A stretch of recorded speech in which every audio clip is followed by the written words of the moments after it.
14 साल की लड़की को गर्भवती करने पर 20 साल की कड़ी सजा। वापी की स्पेशल पॉक्सो कोर्ट ने रमेश गोरखनाथ प्रजापति 37 साल को दोषी ठहराया है। उस पर आरोप था कि उसने वापी के डुंगरा पुलिस स्टेशन इलाके में एक 14 साल की लड़की से दोस्ती की, कई बार उसका रेप किया और उसे गर्भवती कर दिया। कोर्ट ने उसे 20 साल की कड़ी सजा सुनाई है। साथ ही कोर्ट ने पीड़िता को 4 लाख रुपए का आर्थिक मुआवजा देने का भी अहम आदेश दिया है।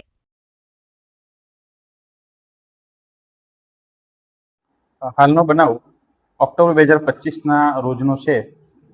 डुंगरा पोलीस स्टेशन हद विस्तारमां एक चालीमां रहती 14 वर्षीय किशोरी ना पाड़ोशमां चालीमां रहता एक 37 वर्षना आरोपी रमेश गोरखनाथ प्रजापति नाओ द्वारा तेने चालीमां आवता जता जोतो तो अने एक दिवसे ते भोग बननार बाळकीनो एकलतानो लाभ लईने तेनी साथे एक रूममां दुष्कर्म आचरे छे अने त्यारबाद अवारनवार भोग बननार बाळकी साथे आरोपी द्वारा दुष्कर्म आचरता आ बाळकी गर्भवती थई जाय छे अने ते अंगेनी जाण तेना परिवाરના સભ્યોને થતા આ બાબતે ડુંગરા પોલીસ સ્ટેશન ખાતે ફરિયાદ નોંધાયેલી।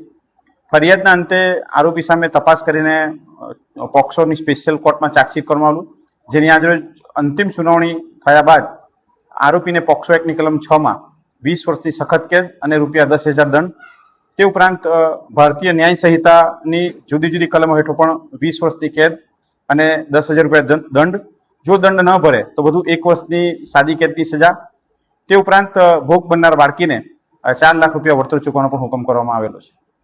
પરિસ્થિતિ એવી છે કે આજના સમયમાં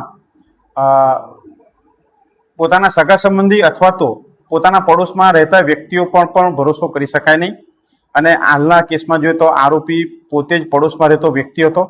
દીકરી સમાન ઉંમરની એની ભોગ બનનાર પીડિતા હતી, એ પોતે 4 સંતાનો પિતા છે, પરિણીત છે, તેમ છતાં આ પ્રકારનું કૃત્ય કરે છે। એટલે સમાજમાં દરેક માતા પિતાએ આ કિસ્સાથી એ ધ્યાન રાખવું જોઈએ કે આજના સમયમાં કોઈનો પણ વિશ્વાસ કરવો જોઈએ નહીં।